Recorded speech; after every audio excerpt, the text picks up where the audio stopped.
Everyone, क्या हाल चाल, कैसे हैं सभी। आई होप सब बहुत बढ़िया हैं और सबकी पढ़ाई एकदम मस्त चल रही है। मेरा नाम है सृष्टि और मैं हूं बेटा आप सभी की एसएसटी मेंटोर। और आज हम हमारी क्लास 7th का one of the most interesting chapter understanding the weather complete करने वाले हैं, है ना। वेदर को समझेंगे। गाना अगर आप लोगों ने सुना हो, आज मौसम बड़ा बेईमान है, बड़ा बेईमान है। तो मौसम जो है भाई बेईमान रहता है ना। जब स्कूल जाना होता है तब एकदम धूप निकल जाती है, लेकिन जैसे ही स्कूल पहुंचते हैं बारिश हो जाती है। फिर हम सोचते हैं थोड़ी देर अगर पहले बारिश हो जाती तो शायद आज स्कूल की छुट्टी हो जाती। तो भाई ये वेदर, ये जो बारिश हो रही है, धूप निकल रही है, ठंड लग रही है, ये कैसे होती है, कैसे मेजर की जाती है, इस कॉन्सेप्ट को इस चैप्टर में हम लोग बेटा वन शॉट के फॉर्म में कंप्लीट करने वाले हैं। तो आप लोगों की तरह एक रोहन भाई है। रोहन भाई सुबह उठे, देख रहे हैं आ हा क्या मौसम है यार, व्हाट अ सनी डे, आज तो मजा आ जाएगा। रोहन भाई ने सोचा चलो थोड़ा बाहर घूम के आते हैं, क्या तो मौसम था। थोड़ी ही देर बाद देख रहे हैं क्या, ये बारिश कहाँ से आने लगी, मेरे पास तो अम्ब्रेला भी नहीं है, ये बारिश कहाँ से आ गई। थोड़ी ही देर बाद देख रहे हैं अरे ये फॉग फॉग क्या है ना, ये क्या हो गया वेदर को। आज इस वेदर के साथ क्या हो गया है भाई, कभी बारिश हो रही है, कभी धूप निकल रही है। तो भाई इस वेदर के कॉन्सेप्ट को समझना पड़ेगा कि मैम वेदर होता क्या है, मतलब इतनी जल्दी कैसे फ्लक्चुएट हो पाता है ना। सुबह बारिश है, शाम को धूप है, रात को ठंड है, ये चीज़ हम कैसे एक्सपीरियंस करते हैं बेटा, ये हमें बात समझनी है ना। ऐसा मैंने तुम्हें कहा कि हर समय वेदर होता है बिल्कुल प्यारा सा खुला खुला, जहाँ हमें कुछ काम हो वहीं बारिश आ जाती है, वहीं पर छम छम बारिश आ जाती है। तो वेदर क्या होता है बेटा, weather is the state of Earth's atmosphere at a particular time and particular place। आपने काफी बार सुना होगा बेटा what is climate and what is whether, है ना। कि भाई वेदर का मतलब होता है डे टू डे चेंजेस, है ना। आज यहाँ पर वेदर मान लो बारिश वाला है ना, थोड़ा सा रेनी है, हो सकता है आपके वहाँ जो वेदर है वो सनी हो सकता है किसी और के वहाँ जो वेदर है वो क्लाउडी सा हो। तो वेदर बेटा हर जगह का अलग अलग हो सकता है और एक टाइम पर काफी ज्यादा वेदर हो सकते हैं कि एक घंटे में रेनी है, अगले ही घंटे सनी हो गया। क्लाइमेट क्या होता है बेटा, क्लाइमेट होता है किसी एक कंट्री का 30 से 35 साल तक के वेदर का एवरेज लिया जाता है कि अच्छा यार यहाँ बारिश बहुत होती है, ओके इंडिया का क्लाइमेट मॉनसून टाइप है। तो यहाँ हमें क्लाइमेट नहीं समझना, हमें समझना है वेदर को। वेदर क्या होता है, state of earth atmosphere at a particular time and place. इस समय है ना कि भाई 12 बजे अभी जो है रेनी वेदर है ना। इसके बाद हो सकता है सनी हो जाए, हो सकता है कोल्ड हो जाए, आई डोंट नो। अब लेकिन तुम्हारा क्वेश्चन है मैम एटमॉस्फेयर क्या है, आपने कह दिया state of earth atmosphere. What do you mean by this atmosphere. Atmosphere क्या होता है बेटा, आपने सुना होगा हमारे अर्थ ने एक चादर ओढ़ रखी है, एक एयर की चादर ओढ़ रखी है। तो atmosphere is nothing but blanket of air that surrounds the अर्थ, है ना। चमक रहा है भाई लोग। मैंने तुम्हें सबसे पहले बताया वेदर क्या होता है, weather is the state of earth atmosphere. मैंने तुम्हें कहा weather is the state of earth atmosphere. तुमने अपना माथा खुजाया और कहा पहले एटमॉस्फेयर बता दो। तो एटमॉस्फेयर क्या होता है बेटा, blanket of air that surrounds the अर्थ, है ना। जो एयर है, जो ऑक्सीजन हम लोग ब्रीथ कर पा रहे हैं, जो एयर में इतनी सारी गैसेस हैं, ये सब एटमॉस्फेयर का पार्ट होती है ना। काफी सारी हमने एयर, काफी सारी हमने गैसेस पढ़ी है। तो blanket of air that surrounds the अर्थ। अब भाई आपने सुना होगा कि इस एटमॉस्फेयर की 5 लेयर्स होती हैं। इस एटमॉस्फेयर की 5 लेयर्स होती है। क्या आपको उन लेयर्स के नाम पता है, सोचो सोचो। टुडे सृष्टि मैम थॉट एसएसटी, क्या ये है ये 5 लेयर, डेफिनेटली यही है ये 5 लेयर। आज समझते हैं कैसे। टी से हुआ troposphere, the first layer of atmosphere, troposphere. S से क्या हुआ, स्ट्रैटोस्फियर, एस से हुआ स्ट्रैटो। एम से क्या हुआ, मीजोस्फियर, एम से हुआ मीजोस्फियर। टी से क्या हुआ, टी से हुआ थर्मोस्फियर, और फाइनली क्या बचा, E, not SST, sorry, today system ma'am taught environment, SST तो रोज पढ़ाती है लेकिन today system ma'am taught environment, today system ma'am taught environment. तो ई से क्या हुआ, ई से हुआ हमारा एग्जोस्फियर, ई से क्या हुआ, एग्जोस्फियर। तो tropo, strato, meso, thermo, exo, this are the 5 layers that surround earth. अब मुझे एक बार बताओ, क्या तुम्हें इन लेयर में सबसे इंपॉर्टेंट लेयर कौन सी लगती है? पहले उसके लिए हमें समझना पड़ेगा कि हर एक लेयर का क्या क्या फंक्शन है। ट्रोपोस्फियर बेटा वो लेयर होती है जहां पर तुम और मैं रहते हैं, जहां तुम और मैं रहते हैं, जो अर्थ की सबसे पास में है, अर्थ की क्लोजेस्ट लेयर, जहां सारे वेदर फिनोमिना होते हैं। बारिश हो रही है तो ट्रोपोस्फियर में हम रह रहे हैं, ट्रोपोस्फियर में इतने सारे गैसेस हैं, कहां पर, ट्रोपोस्फियर में। तो ट्रोपोस्फियर क्या है, layer where life and weather exist ना, यहाँ पर लाइफ एग्जिस्ट करती है, वेदर एग्जिस्ट करता है, वो होती है ट्रोपोस्फियर। स्ट्रैटो में क्या होता है, ओजोन लेयर होती है। मीजो में क्या होता है, मीटरॉइड, जो जब स्पेस से मीटरॉइड आते हैं, टूटता हुआ तारा दिखता है ना हमें, टूट रहा है तारा, वो तारा नहीं टूटता, मीटियोर बर्न होता है किस लेयर में, हमारे मीजोस्फीयर में। थर्मो में क्या होता है, थर्मोस्फीयर में रेडियो रिएक्शंस होते हैं, रेडियो रेडिएशंस होते हैं। एक्सोस्फीयर में क्या होता है, थर्मो के बाद जितनी भी पूरी लेयर है उसे कहते हैं हम एक्सोस्फीयर। इस चैप्टर के लिए कौन सी लेयर सबसे इंपॉर्टेंट होगी, क्या नाम था चैप्टर का, अंडरस्टैंडिंग द वेदर।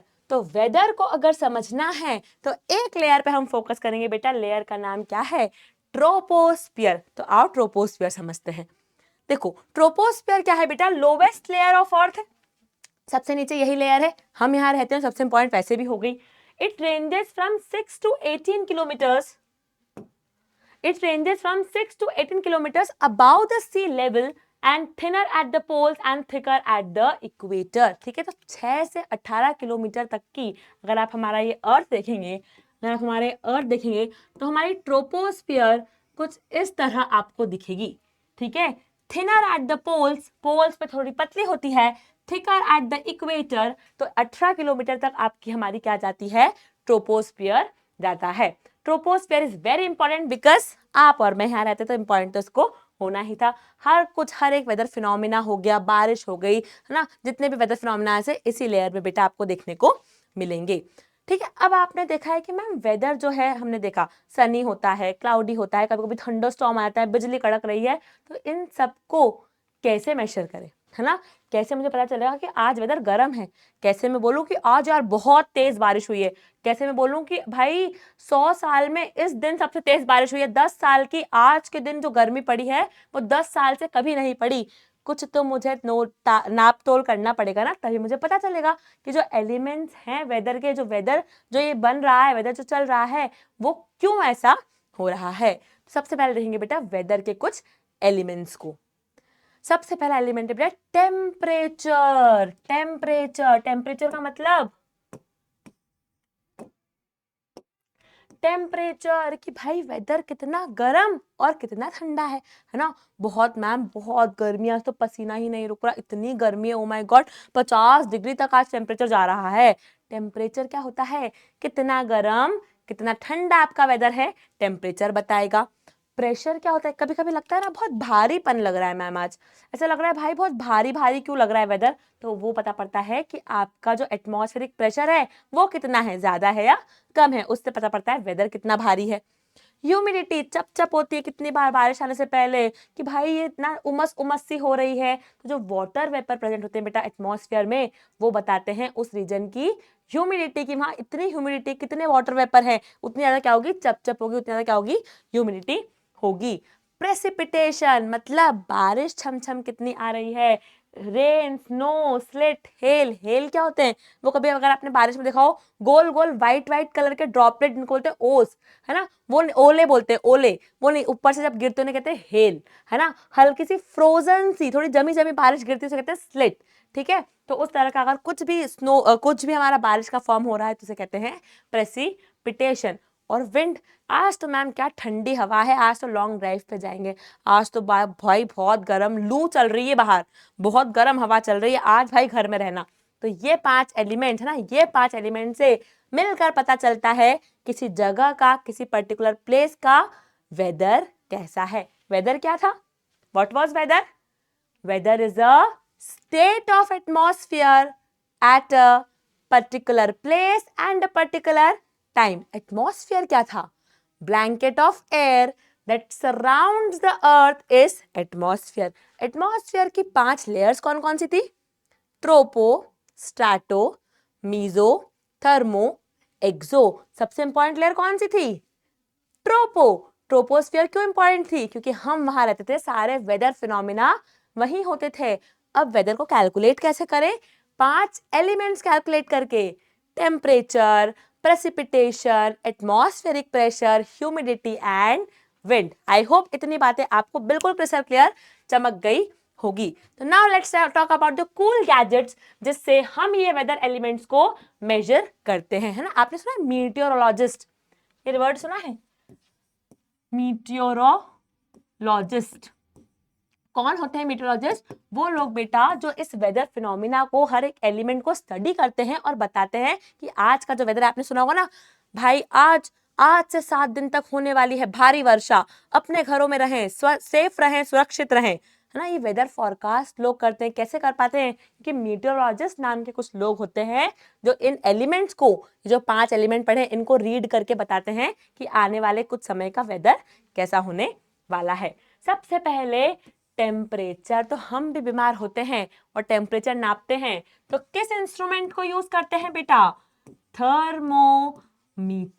थर्मोमीटर से बेटा क्या होता है? किसी भी जगह की हॉटनेस या कोल्डनेस को मेजर किया जाता है।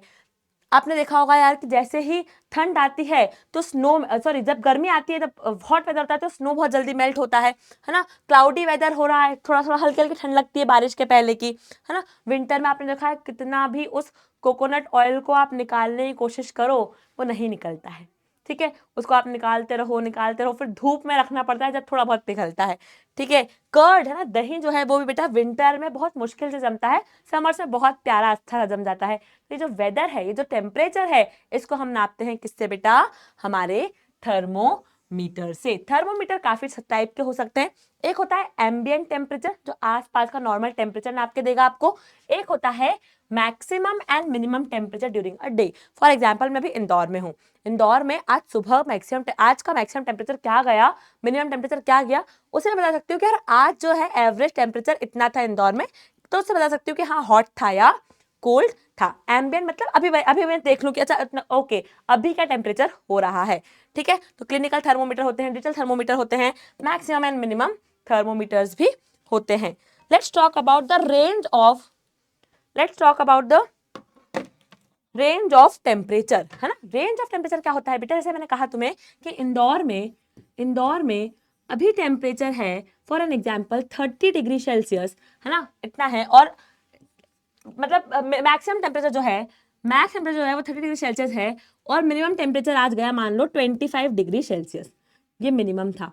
तो बेटा जब मैं मैक्सिमम से मिनिमम को माइनस करती हूँ तो एक रेंज निकलती है कि हाँ आज लगभग इतना जो है वेदर फ्लक्चुएट करा। तो maximum temperature minus minimum temperature होता है क्या? अपना रेंज ऑफ टेम्परेचर। इसमें एक चीज और होती है एवरेज। आप एवरेज निकालते हो, आपने मैथ्स में सीखा है एवरेज निकालना कैसे निकालते हैं? Maximum plus minus minimum upon maximum temperature plus the minimum temperature upon 2, ठीक है। तो कैसे निकलेगा हमारा मीन डेली टेम्परेचर कैसे निकलेगा? मैक्सिमम जो था हमारा 30, मिनिमम जो था हमारा 25 डिवाइडेड बाई 2, क्या होगा? ये क्या होगा? 5, 3 to 5, 55 बाई 2, ठीक है। 55 बाई 2 अप्रोक्सीमेटली मैं बोलूँ 227 पॉइंट समथिंग। तो भाई आज का एवरेज टेम्परेचर लगभग 27 डिग्री था। तो ये होता है हमारा मीन डेली टेम्परेचर, और एक होता है range of temperature. I hope ये बात आपको चमक गई होगी। आगे बढ़ेंगे। अच्छा एक बात थोड़ा सा इंपॉर्टेंट है, एमसीक्यू में आ सकता है या फिर क्वेश्चन 1 वर्ड में भी आ सकता है, कि जो इंडिया का मीटियोरोलॉजिकल डिपार्टमेंट है, आईएमडी जो है, जो 1875 में सेटअप हुआ था, इसका बेटा जो मोटो है वो है आदित्यात जयते वृष्टि। क्या है? आदित्यात जयते वृष्टि। आदित्य मतलब होता है सन, है ना, आदित्य मतलब होता है सन। तो जहां पर from the sun arises rain, है ना, रेन हमने वाटर साइकिल पढ़ी है कि भाई बाद जब सन आता है तो वाटर वेपर आते हैं, कंडेंस होते हैं, बारिश होती है। तो when sun arises rain occurs, ये इसका क्या है, मोटो है, किसका, आईएमडी का। कब बना था आईएमडी? 1875 में। क्या है मोटो? आदित्यात जयते वृष्टि, from the sun arises the rain, from the sun arises the rain. ठीक है, the phrase comes from an ancient text Manusmriti and the complete sentence reads from the sun arises rain, from the rain comes food, from the food living beings originate, है ना। बहुत पुरानी मनुस्मृति से ये text उठाया गया है और पूरा कैसा है कि from the sun arises rain, सन से बारिश आई, रेन से फूड आया, खाना आया, और इस फूड से खाने से we all living beings existed, है ना, हम सब आए। तो ये पूरी एक साइकिल है। तो ये बेटा याद रखना है, आईएमडी का मोटो क्या है, आदित्यात जयते वृष्टि। Next is precipitation. What is precipitation? कि एक पर्टिकुलर प्लेस पर कितनी रेनफॉल हुई, कितनी ज्यादा बारिश हुई, कितना ज्यादा स्नो गिरा, स्लिट गिरा, हेल गिरा, कुछ भी, एनी फॉर्म ऑफ रेनफॉल आप इसमें डाल सकते हो ना। रेनफॉल हो गया, स्नो, स्लिट, हेल, है ना, this are all type of precipitation. कैसे इसको नापते हैं? इसको एक इंस्ट्रूमेंट कहते हैं बेटा रेन गॉज। रेन गॉज नाम के इंस्ट्रूमेंट से इस रेनफॉल को हम नापते हैं। इसको आप घर पे भी बना सकते हो, है ना, अपने साइंस एक्सपेरिमेंट में, सोशल साइंस एक्सपेरिमेंट में भी आप बना सकते हो। करना क्या होगा, एक फनल लिया, एक बीकर लिया, एक बीकर में एक टेस्ट ट्यूब रखा, टेस्ट ट्यूब में मार्किंग करी 1 mm 2 mm। अच्छा ये बात ध्यान रखनी है, इसको मेजर हम करते हैं मिलीमीटर्स में, मिलीमीटर्स, कि भाई आज 2 मिलीमीटर की वर्षा हुई, आज 3 मिलीमीटर की वर्षा हुई, तो आपने mm में इसको मार्क करना है। तो फनल के अंदर टेस्ट ट्यूब रखा, बीकर लिया, टेस्ट ट्यूब रखा, उसमें फनल रखा, और एक खुली सी जगह पर जहाँ अच्छी तेज बारिश हो रही है उसको रख दिया। अब ये क्या होगा, जब बारिश गिरेगी ना तो ये फिल होता जाएगा, भरता जाएगा। जैसे ही बारिश रुक जाए, जब आप इसको देखोगे, आपने देखा यार यहाँ तक पानी भरा है, आपने देखा 5 mm तक पानी भरा है, तो आप कह पाओगे कि हाँ यार आज तो 5 मिलीमीटर की क्या हुई है, वर्षा हुई है, बारिश हुई है। तो हम टेम्परेचर नापते हैं थर्मोमीटर से, रेनफॉल नापते हैं, प्रेसिपिटेशन नापते हैं हम किससे, रेन गॉज से। Next is atmospheric pressure. Atmospheric pressure क्या होता है बेटा, प्रेशर फील्ड बाय अस, है ना, हम जो फील कर पाते हैं प्रेशर, एयर का एक वेट होता है, वो एयर हम पे अपना वेट डालती है, बट हम इसे नीचे क्यों नहीं झुकते हैं, क्योंकि हमारी बॉडी भी एक एक्स्ट्रा काउंटर प्रेशर डाल के उसको बैलेंस आउट कर देती है। अब अगर मैं तुम्हें कहूँ यहाँ हमारे पास कोई बॉटल है, yes we have a bottle. अगर मैं तुम्हें कहूँ कि इस वाटर बॉटल में यहाँ प्रेशर ज़्यादा है या यहाँ प्रेशर ज़्यादा है, तुम क्या कहोगे? देखो तुम समझो, यहाँ पर इस वाले पानी पर इस ऊपर के पूरे पानी का वेट है, पूरे पानी के मॉलिक्यूल्स का यहाँ वेट है, तो इसके ऊपर प्रेशर ज्यादा है। ये आराम से खुला है भाई, है ना, ये आराम से बहती हवा सा था वो वाले मोड में है कि अरे अपने ऊपर कहाँ पानी है, हमारे ऊपर बस एक कैप है और कैप के ऊपर हवा है। तो ये जहाँ जितना कोई चीज बेटा नीचे रहती है लोअर लेवल पर, उतना प्रेशर क्या होता है, हाई होता है। इसीलिए कहते हैं कि सी लेवल पर जो प्रेशर होता है वो हाई होता है। जैसे जैसे ऊपर जाऊंगी, जैसे जैसे आप ऊपर जाओगे, वैसे वैसे आपका जो प्रेशर है बेटा वो क्या होता जाएगा, कम होता जाएगा। देखो यहाँ पर एयर के मॉलिक्यूल एकदम चिपके हुए हैं, है ना, यहाँ पर है खड़ा हूं आज भी वहीं, ऊपर आता था क्या हो जाता है, बहती हवा सा था वो, है ना। इसलिए आपने एक्सपीरियंस किया होगा कि कोई भी अगर हमारे लोग जो माउंटेन पे चढ़ते हैं, है ना, हाइकिंग्स वगैरह करते हैं, वो लोग अपने साथ बहुत ज़्यादा उनको प्रेशर फील होता है ना, ऑक्सीजन रखना पड़ता है, उनकी जो बॉडी है वो नाक में से उनको खून आता है, क्यों कि प्रेशर कम हो रहा है, एटमॉस्फेरिक प्रेशर ऊपर कम हो रहा है, पर बॉडी तो सेम प्रेशर रिलीज कर रही है। अब वो प्रेशर कैसे रिलीज करेगी, तो नाक में से खून आता है, क्यों, क्योंकि आप ऊपर चढ़ते जाओगे तो एटमॉस्फेरिक प्रेशर कम होता जाएगा। हम बैरोमीटर नाम के इंस्ट्रूमेंट से इसको मेजर करते हैं बेटा, और मिली बार्स इसकी यूनिट है। क्या यूनिट है, मिली बार्स, MB। ठीक है, अच्छा मैंने कहा था नॉर्मली, देखो एक्सेप्शन हर जगह है ना, नॉर्मली हमेशा ऐसा ही होता है कि प्लेन में नीचे जो है एटमॉस्फेयर प्रेशर हाई होता है, ऊपर जाओगे लो होता जाएगा। कभी कभी इक्का दुक्का केस में, जिस हिसाब से हम आजकल हमारा एटमॉस्फेयर खराब कर रहे हैं, है ना, क्लाइमेटिक चेंजेस हो रहे हैं, तो कभी कभी क्या होता है, प्लेन लेवल पर भी, प्लेन ग्राउंड पर भी लो प्रेशर हो जाता है। कभी कभी प्लेन्स में भी बेटा क्या होता है, प्लेन्स में भी क्या हो जाता है, लो प्रेशर हो जाता है और उससे साइक्लोन आते हैं। देखा है आपने, आपने कभी साइक्लोन देखा हो तो बीच में एक लो प्रेशर की आई होती है और आस पास पानी घूमता जाता है ना, साइक्लोन आ जाता है ना नदी में। वो क्यों होता है, लो प्रेशर के कारण, लो प्रेशर के कारण सारी हवा उस पानी के अंदर आती है और जोर जोर से घूमने लगती है वो हवा और साइक्लोन आ जाता है। तो एक्सेप्शन है, अगर आपको क्वेश्चन आ जाए कि क्या हमेशा ही प्लेन लैंड में, हमेशा ही प्लेन लैंड पर, क्वेश्चन में तुम्हें दे रही हूं, हमेशा ही प्लेन लैंड पे हाई प्रेशर होता है, ट्रू या फॉल्स, कमेंट सेक्शन में बता दो फटाफट से। ठीक है, एटमॉस्फेयर प्रेशर बेटा बैरोमीटर से नापा जाता है। ये बैरोमीटर का आपको एक यहाँ पर फोटो दिख रहा है। It works like a thermometer but measures pressure in millibar, है ना, थर्मोमीटर टाइप का ही होता है। थर्मोमीटर डिग्री सेल्सियस में या फ़ारेनहाइट में अपना टेम्परेचर मेजर करता है, बट हमारा बैरोमीटर किस में करता है, हमारे मिली बार्स में। नॉर्मल सी लेवल पर प्रेशर होता है बेटा 1013 MB। नॉर्मल सी लेवल पर ऊपर जाते जाओगे प्रेशर हमारा कम होता जाएगा। अगर 1000 मिलीबार से भी कम हो गया, 1000 मिलीबार से भी कम हो गया तो मानते हैं कि बहुत ज़्यादा प्रेशर जो है वो कम होता जा रहा है। अब साइक्लोन जो है वो आ सकता है, अगर इससे भी प्रेशर कम हो गया तो साइक्लोनिक कंडीशंस बनती है। ये एक फोटो है खारदुंग पास की, खारदुंग पास इन लद्दाख। यहाँ पर बेटा 650 मिलीबार तक का प्रेशर गिर जाता है, 650 मिलीबार तक प्रेशर गिर जाता है और इतना ज़्यादा मतलब हेक्टिक होता है यहाँ पर हाइकिंग करना, यहाँ पर चढ़ना, कि मतलब जो हमारे लोग हैं जो जाते हैं इन माउंटेन्स पर, इनको क्रॉस करते हैं, उन्हें बहुत सारे इक्विपमेंट्स अपने साथ रखने पड़ते हैं क्योंकि इतना प्रेशर ड्रॉप यहाँ पर खारदुंग पास लद्दाख में हो जाता है।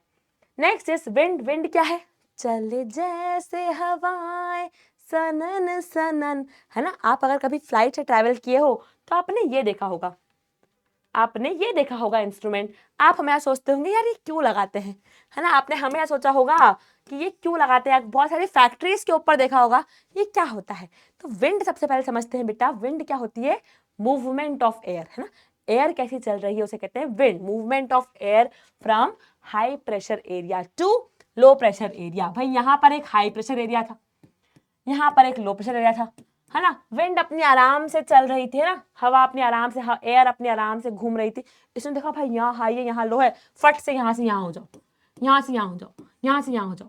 तो movement of air from high pressure to low pressure is called wind. Wind क्या होती है, movement of air from high pressure area to low pressure area. Wind में बेटा दो चीजें इंपॉर्टेंट है, दो फैक्टर इंपॉर्टेंट है, एक तो उसकी स्पीड कितनी होगी, है ना, किस स्पीड से वो विंड चल रही है, दूसरा उसकी डायरेक्शन, या विंड क्यों लिखा है, रुको एक मिनट, दूसरा उसकी डायरेक्शन क्या होगी, है ना, नॉर्थ सॉरी हमारी जो विंड है वो ईस्ट में चल रही है या साउथ में चल रही है, विंड की डायरेक्शन क्या होगी और उसकी स्पीड क्या होगी। तो भाई ये जो आपको दिख रहा है इंस्ट्रूमेंट, इसे कहते हैं विंड वेन या फिर विंड सॉक, है ना। ये जो आइटम है, ये जो चीज है, ये दिखाती है विंड की डायरेक्शन क्या है। अगर ईस्ट होगी तो वो ईस्ट की तरफ चला जाएगा, वेस्ट होगी तो वेस्ट की तरफ ब्लो करेगा। जिस भी डायरेक्शन में विंड चलेगी, ये हमारे जो भाई साहब है विंड सॉक जी है, वो इस डायरेक्शन में उड़ने लग जाएंगे। और ये है भाई एनीमोमीटर। एनीमोमीटर भाई साहब जो हैं वो बताते हैं, ये बताता है डायरेक्शन, ये बताता है डायरेक्शन। और एनीमोमीटर भाई साहब क्या बताते हैं, एनीमोमीटर भाई साहब बताते हैं स्पीड। क्या होता है कि जब विंड चलती है ये एनीमोमीटर घूमता है ना, कि 1 घंटे में घूमेगा, जितनी तेज विंड उतनी तेज घूमेगा। यहाँ नीचे लगती है एक रीडिंग के लिए एक डिजिटल एक एलईडी टाइप की चीज लगती है, और जितनी बार ये घूमता है वो एलईडी जो है उसको रिकॉर्ड करती है कि अच्छा इतने किलोमीटर पर आवर ये चला, है ना, 40 किलोमीटर पर आवर की स्पीड से ये घूमा है, मतलब इसकी क्या है, विंड की स्पीड क्या है, 40 किलोमीटर पर आवर है। तो एनीमोमीटर भाई क्यों यूज करते हैं हम, स्पीड ऑफ विंड के लिए, डायरेक्शन के लिए हम यूज करते हैं विंड वेन या विंड सॉक। लास्ट जो एलिमेंट है वो है ह्यूमिडिटी, चिपचिपाहट। जो आपको जो कहते हो ना कि वाटर वेपर, हमारी विंड में, हमारी जो एटमॉस्फेयर उसमें कितने वाटर वेपर प्रेजेंट हैं उसे कहते हैं उस जगह की ह्यूमिडिटी। जितने ज़्यादा वाटर वेपर उतनी ज़्यादा चपचप होती है, उतनी ज़्यादा ह्यूमिडिटी होती है, उसमें आपके कपड़े भी नहीं सूखते हैं। अगर ह्यूमिड एनवायरनमेंट होगा तो कपड़े सूखने में भी प्रॉब्लम होगी। It refers to the amount of water vapor present in the air. It also depends on factor like temperature, wind, pressure and location. अलग अलग टेम्परेचर कैसा है, प्रेशर कैसा है, लोकेशन क्या है, उसके हिसाब से ह्यूमिडिटी अलग अलग प्लेस की बदलती जाती है। अच्छा, एक बात ये थोड़ी सी इंपॉर्टेंट है, ये समझना, ये चीज समझना कि अगर मान लो कि किसी एयर में कोई ह्यूमिडिटी है ही नहीं, वाटर वेपर है ही नहीं, उसे मैं कहूंगी 0% ह्यूमिडिटी, रिलेटिव ह्यूमिडिटी 0% है, इसमें कोई वाटर वेपर नहीं है। ये केस पॉसिबल होता नहीं है, ऐसा कभी नहीं हो सकता कि वाटर वेपर है ना, एयर में वाटर वेपर 0 हो। थोड़े से वाटर वेपर तो रहेंगे ही रहेंगे। मान लो 100% पूरी एयर वाटर वेपर से ही भर गई है, उसे कहेंगे सैचुरेटेड एयर। अब इससे ज़्यादा वाटर वेपर ये एयर झेल नहीं सकती। अगर पूरी एयर में 100% वाटर वेपर प्रेजेंट है तो उसे कहेंगे सैचुरेटेड एयर। 20% अगर है तो ड्राई वेदर, ड्राई वेदर।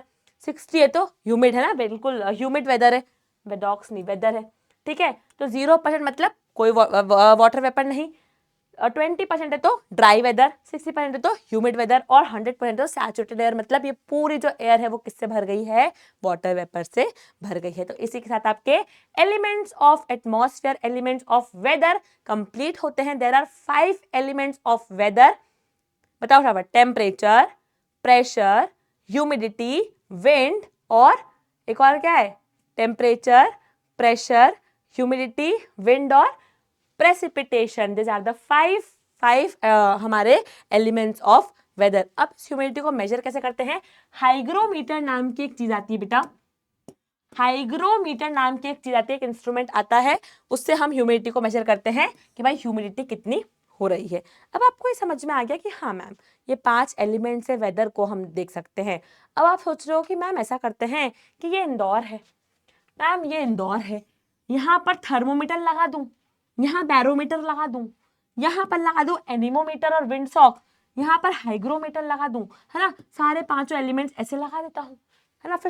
फिर यहाँ जाऊंगा पहले, अच्छा टेम्परेचर की रीडिंग ये है, फिर भाग के यहाँ जाऊंगा, फिर भाग के यहाँ जाऊंगा, भाग के यहाँ जाऊंगा। ऐसा करेंगे क्या, इतनी देर में यहाँ पहुंचोगे ये रीडिंग बदल जाएगी, है ना। तो ऐसा नहीं करते हैं बेटा। वेदर स्टेशन नाम की एक जगह होती है जहां पर एक ही स्टेशन है कि भाई ये इंदौर है, यहाँ पर हमने एक वेदर स्टेशन बना दिया, this is the weather station, ये वेदर स्टेशन है। और इस वेदर स्टेशन में बेटा आपने क्या रखा, सब कुछ रख दिया, थर्मो भी, बैरो भी, हाइग्रो भी, एनीमोमीटर भी, सब कुछ एक ही जगह रख दिया। आपने देखा ऑटोमेटेड है ना, ऑटोमेटेड वेदर स्टेशन होते हैं, AWS कहते हैं। वहां पर ऑटोमेटिकली आपको हर एक एलिमेंट की, हर एक चीज की रीडिंग मिल जाएगी और पता चल जाएगा कि अच्छा अभी जो है इस तरह का वेदर चल रहा है, जिसे कहते हैं वेदर स्टेशन, है ना। एक ही डब्बे में एक ही जगह पर आपके सारे इंस्ट्रूमेंट्स को जब पैक करके रख दिया जाता है उस जगह को क्या कहते हैं बेटा, weather station. Automated weather station क्या होता है बेटा, ऑटोमेटिकली सेंसर्स लगे होते हैं, सारे एक एक एलिमेंट के, एक एक इंस्ट्रूमेंट की रीडिंग को देखकर बताते हैं आपको कि आज भाई टेम्परेचर ऐसा है, रेनफॉल की संभावना है, ह्यूमिडिटी आपकी इतनी रहेगी। सब कुछ जब आपको बताते हैं तो ये सीधा जाता है डेटा किसके पास, बहुत सारी मीडियाज के पास, मीटियोलॉजिस्ट के पास, वेदर फॉरकास्टिंग वालों के पास। और फिर इन सबको देख के फायदा क्या है, इन सबको देख के फायदा क्या है, फायदा ये है बेटा कि अगर दिख रहा है कि यार लो प्रेशर आ रहा है, प्लेन में लो प्रेशर आ रहा है, साइक्लोन बन सकता है, तो पहले ही अनाउंसमेंट कर देंगे, पहले ही डिजास्टर वालों को बता देंगे कि भाई साहब यहाँ पर साइक्लोन आ सकता है, बचा लो, है ना। अगर आपको पता चल जाएगा कि कल जो है बारिश हो सकती है तो आप उस अकॉर्डिंग अपना डेली शेड्यूल प्लान कर पाओगे, है ना। अगर किसी फार्मर को, किसी किसान को बता दिया कि भाई साहब इस मॉनसून में तो बहुत भारी वर्षा होगी, तो वो फसल लगाएगा ना, इसको बारिश चाहिए, समझ रहे हो। तो क्यों जरूरी है वेदर फॉरकास्टिंग करना, क्यों जरूरी है ये स्टेशन होना, ताकि हम बहुत सारे डिजास्टर से, बहुत सारी चीजें जो वेदर के कारण होती है उनसे पहले ही क्या हो जाएं, प्रिपेयर हो जाएं। जैसे कि तुम्हें दिखेगा कि national disaster management, disaster manage करते हैं इंडिया में, उन्होंने बेटा 2023 में 2023 में सिक्किम में एक AWS लगाया था, ग्लेशियर लेक पे AWS फिट किया गया था। and at an altitude of more than 4,800 meters this AWS provides, है ना। तो सिक्किम के जितने भी क्या वेदर के फोरकास्टिंग हो सकती है आने वाले 1 महीने में, आने वाले 2 महीने में, आज के दिन में क्या क्या वेदर के फ्लक्चुएशन हो सकते हैं, सब कुछ जो है ये वेदर AWS जो है वो हमारे डिजास्टर अथॉरिटीज को बताता है और उस अकॉर्डिंग क्या हो सकती है, प्रॉपर एक्शंस लिए जा सकते हैं। Meteorologists collect this data using this instruments over a long period of time, है ना। कलेक्ट करते जाते हैं और फिर पता चलता है कि अरे यार डिजास्टर प्रेडिक्ट हो जाएगा, अरे यार फार्मर्स की मदद हो जाएगी, अरे यार अगर मान लो आज फ्लड की संभावना है तो फिशरमैन को बचा पाएंगे, कोई वहां पर मछली पकड़ने ना जाए, है ना। क्लाइमेट चेंज को प्रेडिक्ट कर सकते हैं। तो भाई इसलिए इस कारण से ये जो वेदर है इसको समझना, ये जो मौसम है इसको समझना तुम्हारे लिए हो गया था बहुत बहुत बहुत जरूरी। तुम्हें मैप दिख रहा है, ये मैप में तुम्हें कलर्स दिख रहे होंगे, red colour, yellow colour, orange colour, है ना, सबका कुछ सिग्निफिकेंस है। भाई रेड कलर में वार्निंग, यहाँ वार्निंग दे दी राजस्थान वालों को कि भाई टेक एक्शन, है ना। ऑरेंज येलो सबका एक सिग्निफिकेंस है, कहाँ पर हैवी रेन होने वाली है, कहाँ पर वेरी हैवी रेन होने वाली है, ये यहाँ पर आपको थंडरस्टॉर्म, कहाँ पर बिजली कड़कने वाली है। तो अगर आपको पहले से पता होगा कि आपके एरिया में आज का वेदर, आज का मौसम कैसा होगा, तो आप अपना दिन, अपना पूरा स्केड्यूल ढंग से प्लान कर पाएंगे। और अपना छोटा सा है, कोई डिजास्टर आ गया, है ना, एग्रीकल्चर में हेल्प होना, फिशिंग में हेल्प होना बहुत इंपॉर्टेंट हो जाता है। आज के लिए इतना ही था, ये चैप्टर खत्म होता है। आई होप आपको चैप्टर ढंग से चमक गया होगा, चटक गया होगा। हमने शुरुआत करी थी वेदर से। वेदर क्या था? Weather is a state of atmosphere at a particular place and a particular time. Atmosphere क्या था? Blanket of air that surrounds the earth. 5 layer थी। ट्रोपो सबसे इंपॉर्टेंट, ट्रोपो में हम रहते हैं। 6 to 18 किलोमीटर वाली उसकी क्या है, थिकनेस है, और वहां पर सारे वेदर फिनोमिना होते हैं। फिर हम आगे बढ़े एलिमेंट्स पर, टेम्परेचर, प्रेशर, ह्यूमिडिटी, प्रेसिपिटेशन और विंड, उनको अच्छे समझा। एंड में देखा वेदर स्टेशन क्या होता है।